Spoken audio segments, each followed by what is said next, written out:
Cinema മേഖലയിൽ രാസലഹരി ഉപയോഗം വ്യാപകമെന്ന് നടൻ ഷൈൻ ടോം ചാക്കോയുടെ നിർണായക മൊഴി. സിനിമാ കുടുംബത്തിൽ നിന്നുള്ള നടൻ ലഹരി ഉപയോഗിക്കുന്നുണ്ടെന്നും ആലപ്പുഴയിൽ ഹൈബ്രിഡ് കഞ്ചാവ് കേസിൽ അറസ്റ്റിലായ തസ്ലീമ എത്തിയത് നടന് ലഹരി കൈമാറാനെന്നും ഷൈൻ ടോം ചാക്കോ പോലീസിനോട് പറഞ്ഞു. നടന്മാർക്കായി ലഹരി പാർട്ടികൾ നടക്കുന്നുണ്ടെന്നും പലരുടെയും പേരുകൾ തനിക്ക് അറിയാമെന്നുമാണ് വെളിപ്പെടുത്തൽ. തനിക്കെതിരായുള്ള ലഹരി കേസ് റദ്ദാക്കാൻ കോടതിയെ സമീപിക്കാനുള്ള നീക്കത്തിലാണ് ഷൈൻ ടോം ചാക്കോ. എസ് ശ്യാംകുമാറാണ് ചേരുന്നത് വിവരങ്ങളുമായി. വളരെ ഗുരുതരമായ ഗൗരവമേറിയ വിവരങ്ങളാണ് ഈ മൊഴിയിൽ നിന്ന് മനസ്സിലാക്കാൻ കഴിയുന്നത്. കാര്യം പരസ്യമായ രഹസ്യം എന്നൊക്കെ പറയുന്ന ഒളിഞ്ഞും തെളിഞ്ഞും പലരും പറയുന്നുണ്ടെങ്കിലും ഇത്ര കൃത്യമായി തന്നെ ഈ മൊഴിയിൽ പറയുന്നു. ഏത് നടന്റെ പേര് പറയുന്നു, അങ്ങനെ വല്ല വിവരങ്ങളും ലഭിക്കുന്നുണ്ടോ? അതോടൊപ്പം തന്നെ ഈ തനിക്കെതിരായ FIR അത് റദ്ദാക്കാനുള്ള നീക്കങ്ങൾ അതേത് രീതിയിലാകും ഷൈൻ ടോം ചാക്കോ നടത്തുക? ശ്യാംകുമാർ. നിലവിൽ ഷൈൻ ടോം ചാക്കോയ്ക്കെതിരായിട്ട് രജിസ്റ്റർ ചെയ്യപ്പെട്ടിരിക്കുന്ന FIR ദുർബലമെന്ന നിയമോപദേശമാണ് ഷൈനിന് ലഭിച്ചിരിക്കുന്നത്.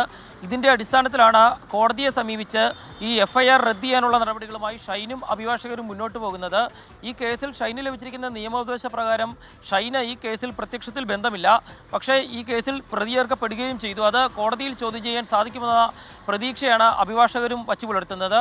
അതേസമയം തന്നെ ഷൈൻ ടോം ചാക്കോ നൽകിയ മൊഴിയിലെ കൂടുതൽ വിശദാംശങ്ങളാണ് പുറത്തു വരുന്നത്. അതിലേറ്റവും പ്രധാനപ്പെട്ടത് തന്നെയും മറ്റൊരു നടനെയും മാത്രമാണ് നിരന്തരമായി ലഹരി ഉപയോഗിക്കുന്നവരെന്ന് പറഞ്ഞ് പോലീസും എക്സൈസും ഉൾപ്പെടെ നിരീക്ഷിക്കുന്നത്. പക്ഷേ മലയാള സിനിമാ മേഖലയിലെ മിക്ക നടന്മാരും ലഹരി ഉപയോഗിക്കുന്നവരാണ്. അതിൽ ചില പ്രധാനപ്പെട്ട നടന്മാർ ഉൾപ്പെടെ ചില സിനിമാ കുടുംബങ്ങളിൽ നിന്നുള്ള നടന്മാർ ഉൾപ്പെടെ സ്ഥിരമായി ലഹരി പാർട്ടികൾ പോലും സംഘടിപ്പിക്കാറുണ്ട് എന്നാണ് ഷൈൻ മൊഴി നൽകിയിരിക്കുന്നത്. ആലപ്പുഴയിൽ എക്സൈസ് പിടികൂടിയ ഹൈബ്രിഡ് കഞ്ചാവ് കടത്തുകാരി തസ്ലീമയ്ക്ക് ഈ ഒരു നടനുമായി ബന്ധമുണ്ട്.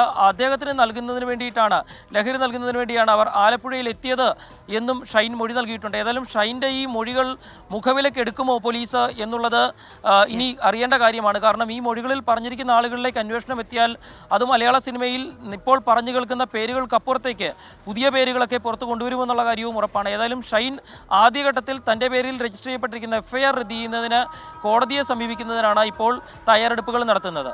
ശരി, ശ്യാംകുമാറാണ് ഈ വാർത്തയുടെ വിശദാംശങ്ങൾ നമുക്ക് നൽകിയത്.